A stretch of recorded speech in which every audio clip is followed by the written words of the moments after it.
and welcome to the Brutal Iron Gym podcast, where our goal is to cut through the BS and deliver the brutal truth about topics related to health and happiness. Today's podcast number 1539. The topic is mindset, and the title is 5 Concepts for Managing Chaos. So, coming into and coming out of the holiday season, I think we all understand the feeling of feeling chaos.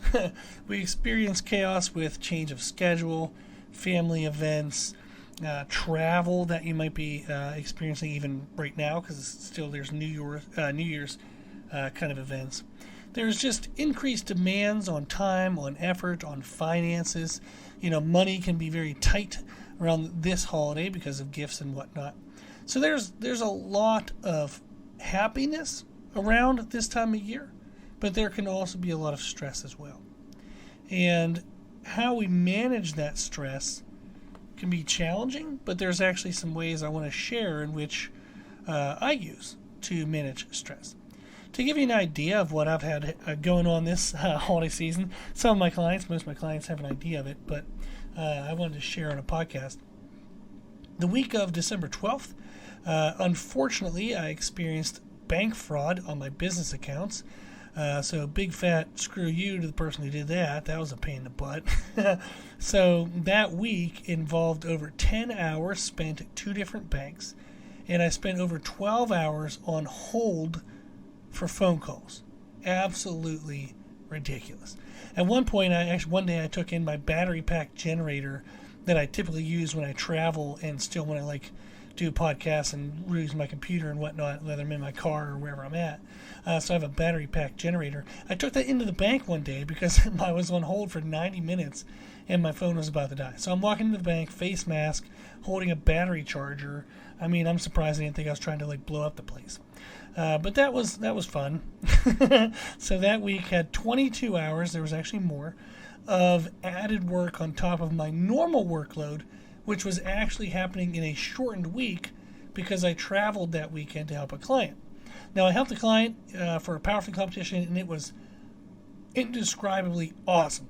We absolutely crushed the day.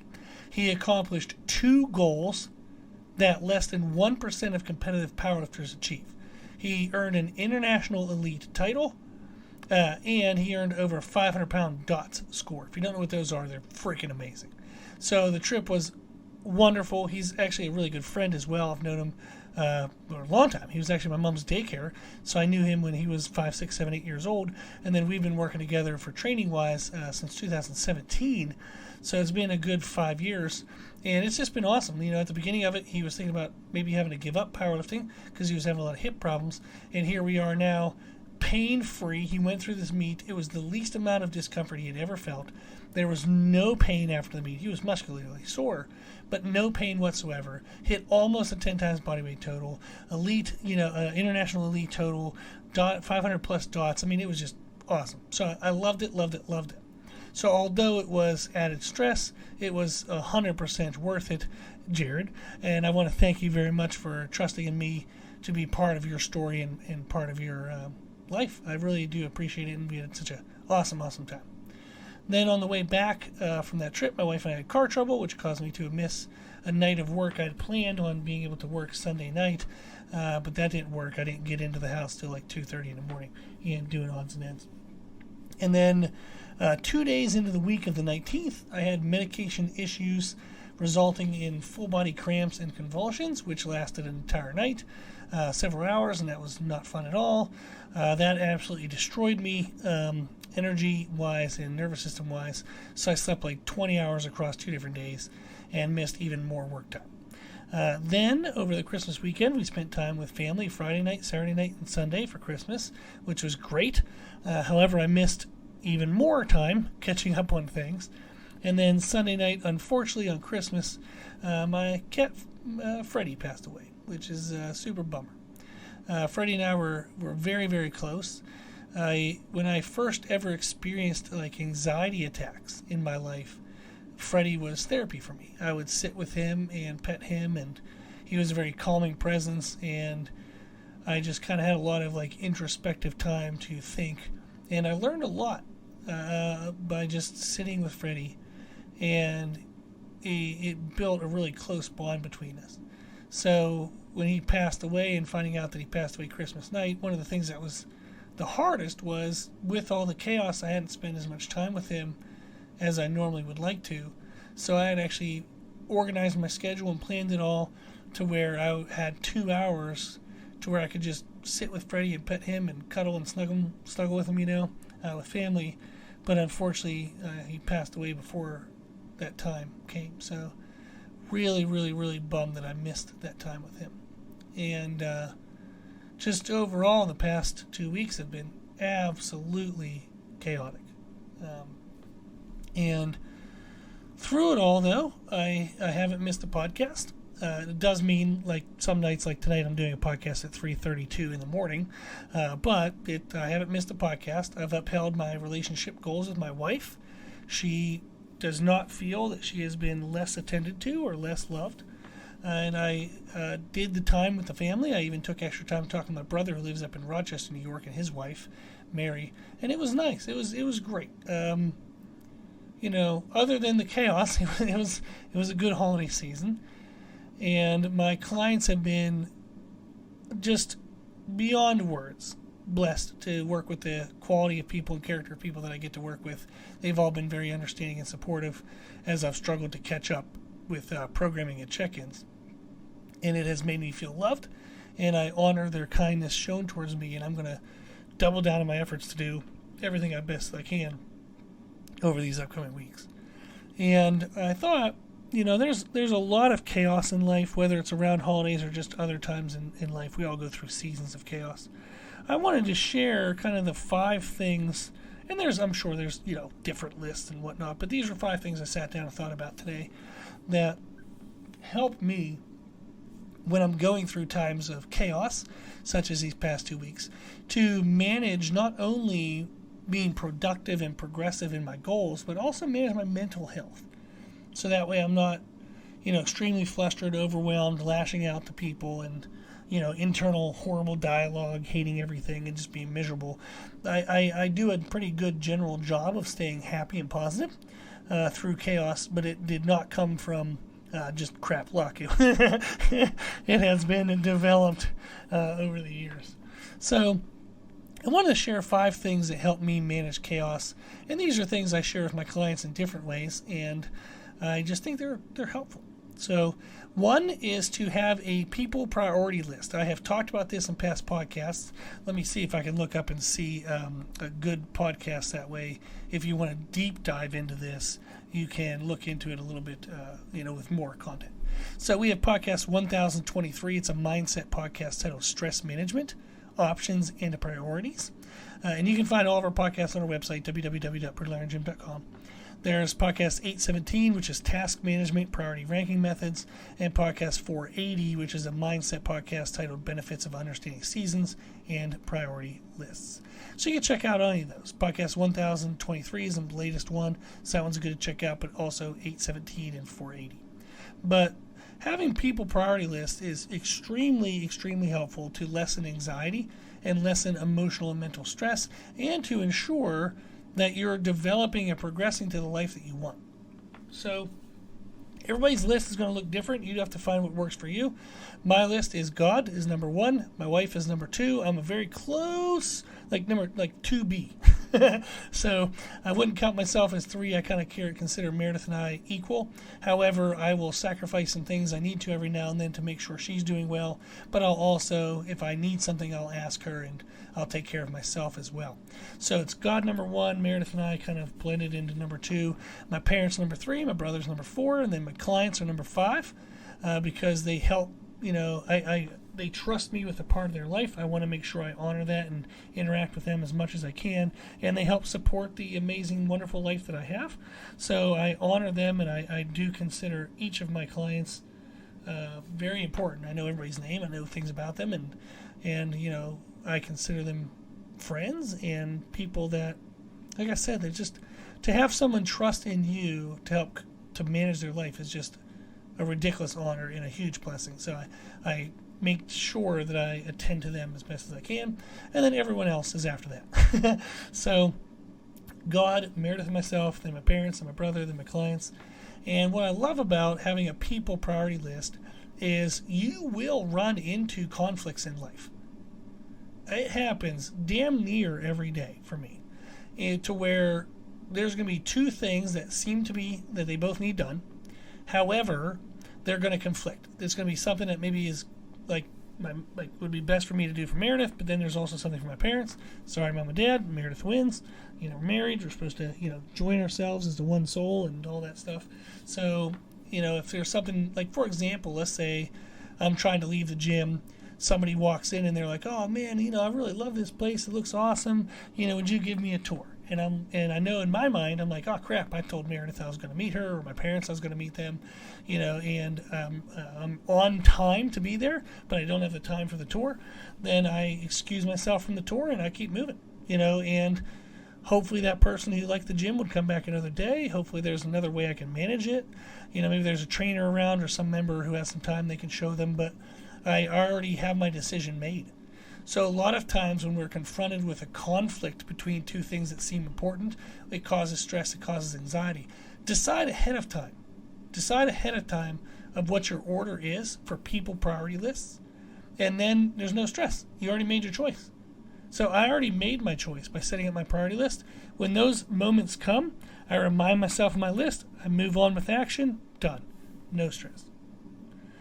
Then, when it comes to nutrition and training, because other than my relationships, the very next thing that's super important to me is my nutrition and training for my overall health and just feeling good in my own skin.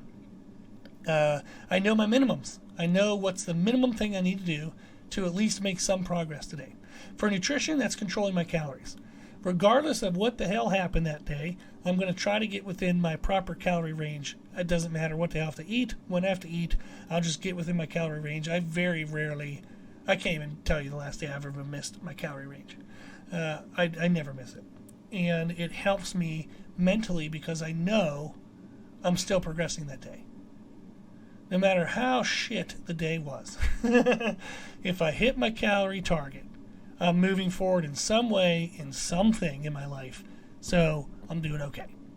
When I can, I'll get my protein correct. When I can, I'll get kind of better timing throughout the day for nutrition. But I know what's the minimum I need to do in order for me to know that I still progressed in some way. And that really, really helps my mental health. As for training, just freaking move. Do anything. Do something.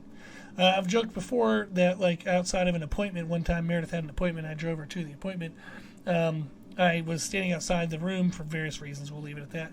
And I did, I think, like 1,000 calf raises, bodyweight calf raises. Holy freaking crap. Like, my calves were sore for, like, I think 5 to 7 days or something after that. It was amazing. But it did something. It counted, And we also are prepared for stuff at home. I have a Sorinex cable stack at home that I have flush against the wall, so it only sticks out 4 inches from the wall, is about 2 feet wide. Perfect. Takes up very minimal room. I have power block dumbbells. We have sliders. We have a bunch of stuff at home so we can still get great workouts. So even if it's 5 minutes, 10 minutes, 20 minutes, or bodyweight squats while I'm waiting for food to microwave, I do something. If I did something that day, then I know that I'm progressing in some way, no matter how meaningless and how small, it's something forward rather than backward. And that is invaluable for mental health. So the first thing was a people priority list. Second thing is to know my minimums for nutrition and training. The third thing is have a pre-planned process for catching up. Now, what I do for me is not necessarily what you should do. But the concept is I have an idea of how I can catch up when I feel behind. If you don't have a method, good luck to you. That is going to be horrible. So what I've decided, and this might change over time, and there's arguable reasons as to whether this is a good choice or not, but is to cut sleep every other night. I don't want to reduce time spent, like I spend time listening to sermons and doing things towards God every day. I spend effort, time, emotion, attention towards Meredith every day. I do stuff for myself every day, try to do my best I can for my parents, my brother, things like that, clients.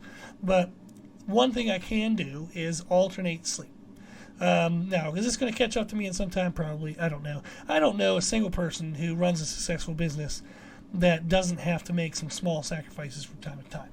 It's just kind of is the way it is. So basically what I'll do is, other than the nights that I had the full body cramps and convulsions, I'll sleep one night 4 to 5 hours, which gives me an extra 3 hours or so to do some catch-up work while everyone else is asleep. And then the next night I'll sleep 7 to 8 hours. And then if I need to again, I'll cut another night short for 4 to 5 hours. So that's basically what I'm doing right now. So as I said, it's like 3:42 in the morning right now, but I'm still getting the podcast in. I'm still doing check-ins. So I'll sleep what I can and do what I can tomorrow, and then sleep a longer night tomorrow night. And that's what I do. I like that because I've had sleeping issues my entire life, and I've always been tired. Anyone who knows me will laugh because I can sit down and fall asleep in less than 30 seconds, and I've always been that way my entire life, whether I sleep 10 hours or 4 hours. I'm just used to being tired. It's not abnormal to me, so I can still function and do well. So that is something that I will find a way to create extra space in my life by cutting some sleep. Now, that's my approach. You have to find your own, but I do believe that it is beneficial to have a pre-planned process for catching up. So I have one client, they work from home, remote, and what they'll do is their typical work day is roughly 9 to 4:30 because they just work through their lunch hour.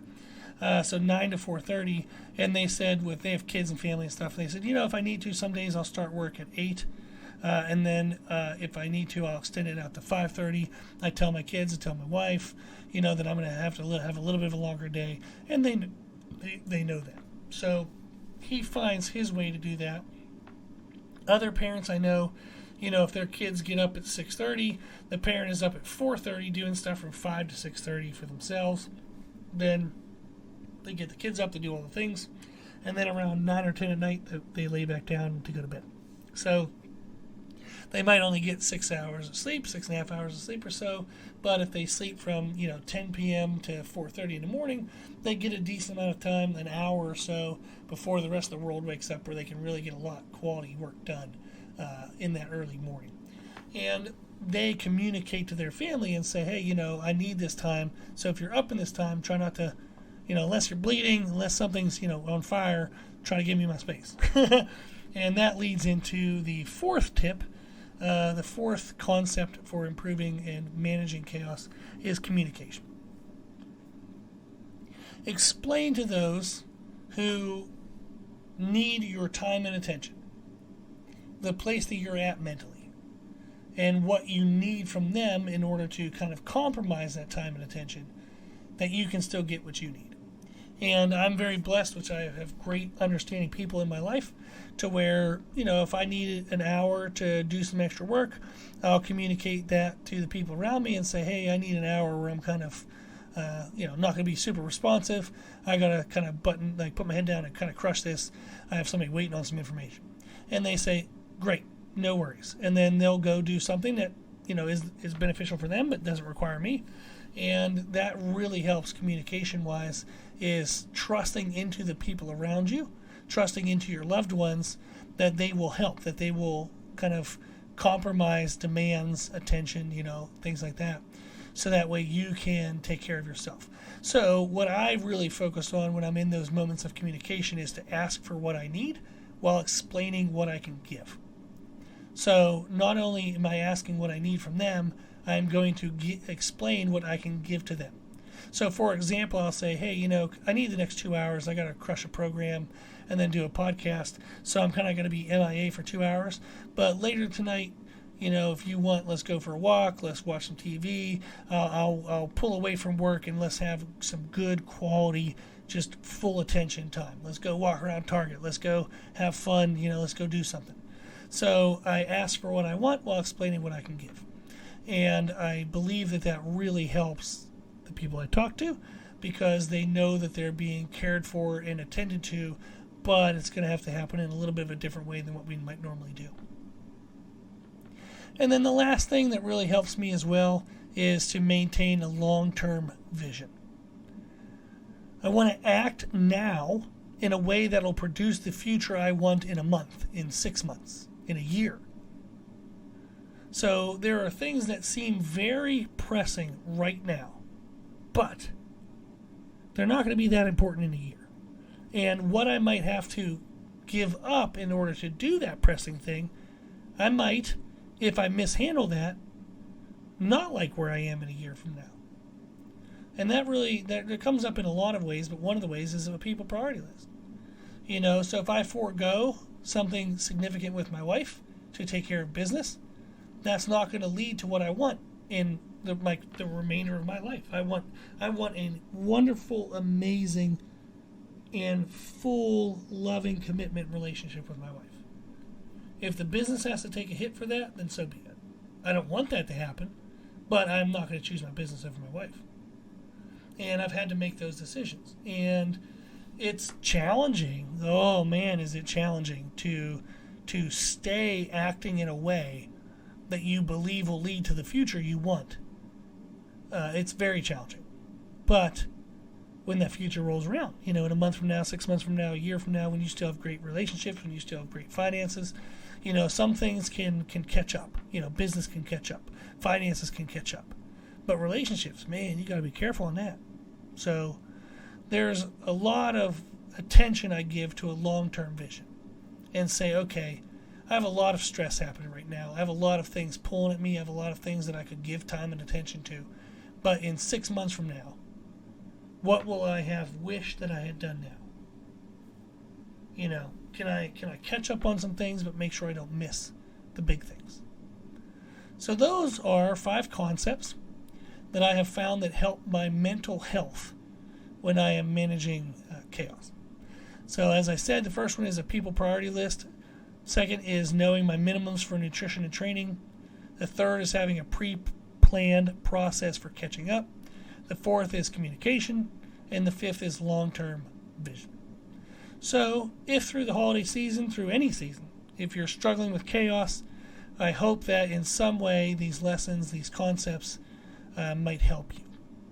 Awesome. Well, I genuinely appreciate your time, and I hope that the podcast is always something that enriches your life and you find benefit from your commitment of time listening to it. So thank you very much. I really do appreciate it. Okay, well, if you like our podcast, if you think it's helpful, please share it. When you share it, let people know that we answer questions for free. Just really let people know that that's the whole point of the podcast, is just whatever will help you live a healthier and happier life. That's what the podcast is for. I really want to reach out and help and share what I've learned from, 20 plus years of training people, over 3,000 clients. I've done a lot, seen a lot, talked to a lot of people, and I love sharing anything I know that could be helpful, and I love learning more myself as well. So thank you to those who financially support the podcast through donations. You can donate on our website at www.brutalirongym.com. It really helps cover the hosting costs. I give an hour to the podcast every day, even if it's $3:50 in the a.m. and we're going to keep it for free. So I do appreciate the donations. They help immensely. So thank you very much to those who consider doing that. If you like the information we share in our podcast, you can find more from us on our social media channels. I try to post on Instagram every day. I'm posting on YouTube a lot more, so check us out on those social media channels, platforms. And then if you have any questions, feedback, suggestions, anything you want to know, let us know at our email at brutalirongym@gmail.com. As always, I hope this was helpful, and thank you for listening.